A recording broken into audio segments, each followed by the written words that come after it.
Garuda Express, an international courier service.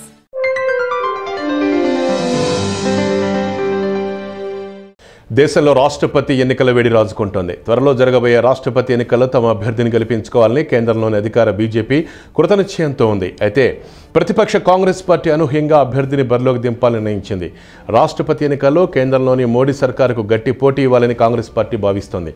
ఈ నేపథ్యంలోనే ప్రాంతీయ పార్టీలను తన వైపు తిప్పుకునేందుకు తీవ్రంగా ప్రయత్నిస్తోంది. ఇందులో భాగంగా దేశంలోని ప్రాంతీయ పార్టీలతో కాంగ్రెస్ పెద్దలు మంతనాలు ప్రారంభించేశారు. రాష్ట్రపతి ఎన్నికల్లో కాంగ్రెస్ అభ్యర్థికి మద్దతునివ్వాలంటూ ఇప్పటికే సోనియా గాంధీ, మమతా బెనర్జీ, లాలూ ప్రసాద్ యాదవ్ తదితరులతో చర్చలు జరిపారు. కాంగ్రెస్ ఉపాధ్యక్షుడు రాహుల్ గాంధీ త్వరలోనే ఎస్పీ అధినేత అఖిలేష్ యాదవ్తో ఈ విషయంపై చర్చించబోతున్నారు. ఇప్పటికే మోడీ సర్కార్ భవిష్యత్ ఎన్నికను దృష్టిలో ఉంచుకొని రాష్ట్రపతి అభ్యర్థిని ఎంపిక చేయాలన్న నిర్ణయంలో ఉంది. గిరిజన అభ్యర్థిగా రాష్ట్రపతిని ఎన్నుకుంటే దళిత ఓటు బ్యాంకును కూడా తమ వైపు తిప్పుకోవచ్చన్నది కాషాయ దళం వ్యూహంలా కనబడుతోంది. అయితే ఇప్పటికీ రాష్ట్రపతి అభ్యర్థి పేరు దాదాపుగా ఖరారు చేసుకున్నట్టు సమాచారం.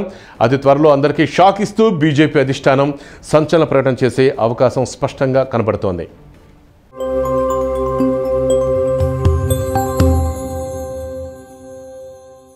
హాయ్ యోయో వ్యూవర్స్, సబ్స్క్రైబ్ చేసేటప్పుడు అక్కడ ఉండే గంట సింబల్ను ప్రెస్ చేయడం మర్చిపోవద్దు.